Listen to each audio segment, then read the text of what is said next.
Sorry, you are not on the guest list, he or she said, towering over me like a giant in my dreams after a scary night story. He or she looked at my whimpering body as I begged, please, please, please look again, my name is there. You're probably wondering as to why I am saying he or she. You see, it was hard for me to distinguish whether death's gatekeeper is a male or female. But there I was, rejected once again, rejected by life and by death. It was the 1st of January. Excitement was in the air. We had just made it to the new year. Taxis were lining the street, pumping with music. Doof, doof, doo-doo-doo, doo-doo, doof, doof. Like everybody else, my older cousin and I got inside the taxi and we made our way to the beach where everyone spent the 1st of the year. That evening, we returned back home to a war zone. My aunt's husband was on a warpath. It seemed like our arrival fueled his anger as he grabbed something. And before I knew it, my head was hot. And as I touched it, it was blood. I had been hit. His loud voice broke the silence. Get out! Get out of my house! And we whimpered out. My cousin gave me a towel to press on my head and took me to a place that I was not familiar with. When we arrived at this place, there were men, about 3 or 4 of them. We sat there. I was hungry. I was cold. And my cousin on the other side, she was busy doing funny things with this one man. At some point, they began to leave. My cousin left with this other man.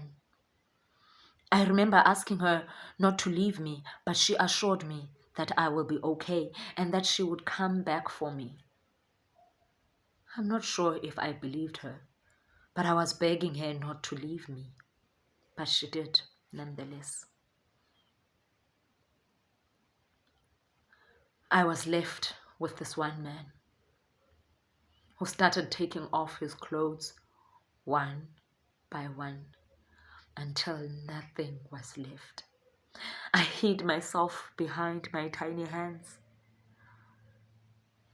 but he found me. He demanded that I take off my clothes. His voice was so loud it made the ground shake.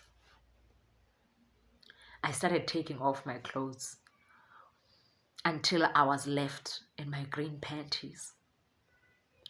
He asked me to take off those panties, or rather he demanded that I take off my panties. I refused and I held on to my panties. He grabbed them with his giant hand, and as he was grabbing them, the door opened and this old lady came in and said something.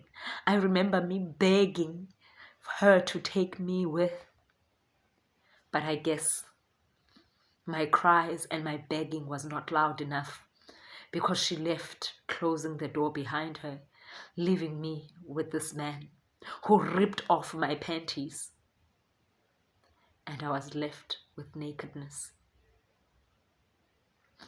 He then neatly placed his gun on my head, cocked it, and pressed me down to his manhood, and shoved his manhood inside my mouth.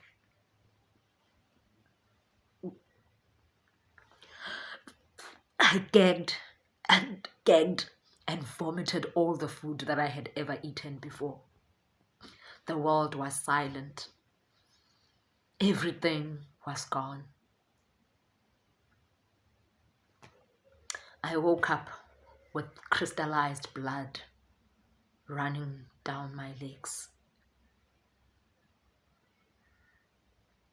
Sorry, you are not on the guest list, he or she said, towering over me like a giant in my dreams after a scary night story.